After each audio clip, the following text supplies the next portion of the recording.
So, what actually happens when the world's greatest protectors become their own worst enemies? Seriously, think about it. What happens when the exact people tasked with saving humanity are totally torn apart? And not by some massive alien invasion, but by their own hidden traumas and completely conflicting ideologies.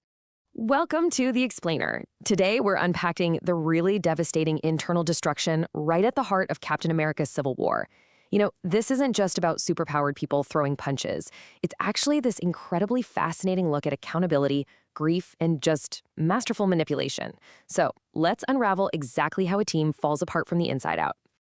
Here is our roadmap for today. We'll start with the Sokovia Accords, see how the Winter Soldier is framed, unravel Zemo's master plan, witness the final fracture, and finally look at the aftermath.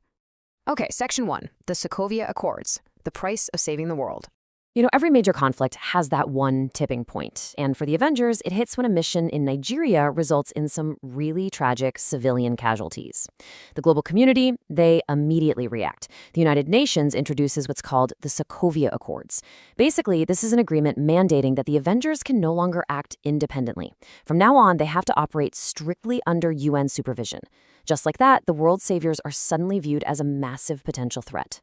And man, this creates a brilliant ideological fracture right down the middle. On one side, we have Tony Stark, Iron Man, who is just burdened by immense guilt, so he fully supports this UN oversights.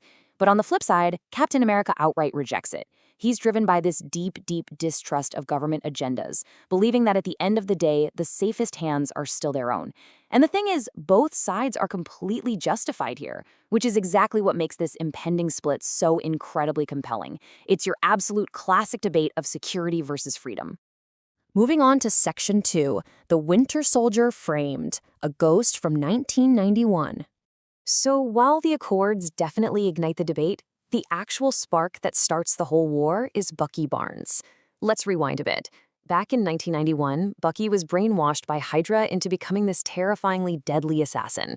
Fast forward to the present day, a huge bomb goes off at the UN, killing the King of Wakanda, and the security footage points directly at Bucky. Instantly, the guy's being hunted down by the global military, and of course, the fallen king's vengeful son, the Black Panther. Now, Cap desperately tries to reach Bucky first to figure out what's going on, but ultimately, Bucky, Cap, and Black Panther are all apprehended by Iron Man's ally, War Machine. They get taken to this highly secure facility, but, as we're about to see, a secure cell means absolutely nothing when the real enemy is already inside the walls. Which brings us to Section 3, Zemo's master plan, tearing them apart from the inside. All right, let's meet Zemo. He's a former Sokovian intelligence officer who lost his entire family during a previous Avengers battle, and let me tell you, he is driven by absolute pure revenge. His master plan is chillingly precise. Step 1, he steals Hydra's secret codebook. Step 2, he orchestrates that UN bombing to frame Bucky and draw the heroes out into the open. Step 3, he literally murders and replaces the psychiatrist assigned to evaluate Bucky. And finally, Step 4, isolated in the holding cell, Zemo speaks the exact Hydra code words, completely reactivating the deadly Winter Soldier persona. So Bucky escapes. Cap basically goes rogue to try and stop Zemo, while Iron Man recruits his own team to bring Cap in, and they clash at an airport. But guys, this is no friendly sparring match. The fight escalates wildly, and the incredibly high stakes turn into a literal tragedy when James Rhodes, War Machine, is struck by friendly fire. He suffers an absolutely devastating spinal injury. At this point, the heroes are breaking, both physically and emotionally. But while all this chaos is happening, Tony Stark discovers a horrifying truth. He realizes he's been totally played. He finds out that Zemo murdered the real psychiatrist, that Bucky's mask was just a decoy at the UN, and that Zemo was the true killer of the Wakandan king all along. Driven by intense remorse, Iron Man completely bypasses the UN, the very thing he was fighting for, and flies off to Siberia to help Captain America. Section 4, the final fracture. The truth in Siberia.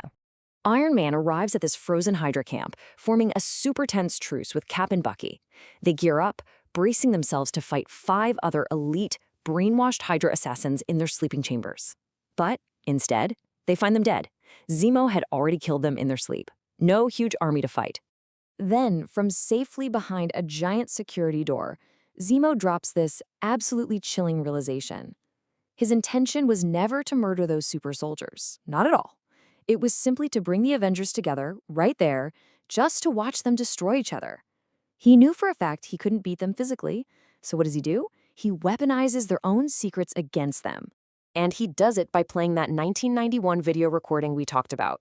The footage reveals a totally devastating bombshell. The car crash that killed Tony Stark's parents? Yeah, it wasn't an accident. The Winter Soldier murdered them. And to make it infinitely worse, Captain America is forced to admit right there that he actually knew the truth but kept it hidden. Well, that tense truce we mentioned, it instantly shatters. Iron Man, who is just completely blinded by grief at this point, fights to kill Bucky for revenge. Cap desperately fights to save his brainwashed friend. It is absolutely brutal. Bucky's metal arm is completely severed by an energy blast. And in the end, Cap overpowers Tony, slamming his iconic shield down, but not into Tony's face. He smashes it right into his arc reactor, entirely disabling the suit. Which leads us right into Section 5, the aftermath, broken shields and new beginnings. As the dust finally settles, the entire landscape is forever changed. Tony tells Cap he doesn't deserve that shield, so Cap drops it, symbolically discarding his whole identity. Meanwhile, Black Panther, having overheard the real truth, chooses justice over revenge and hands Zemo over to the authorities. Back home, James Rhodes begins physical therapy, learning to walk with Stark prosthetics. Bucky actually finds a little hope in Wakanda, seeking cure for his brainwashing.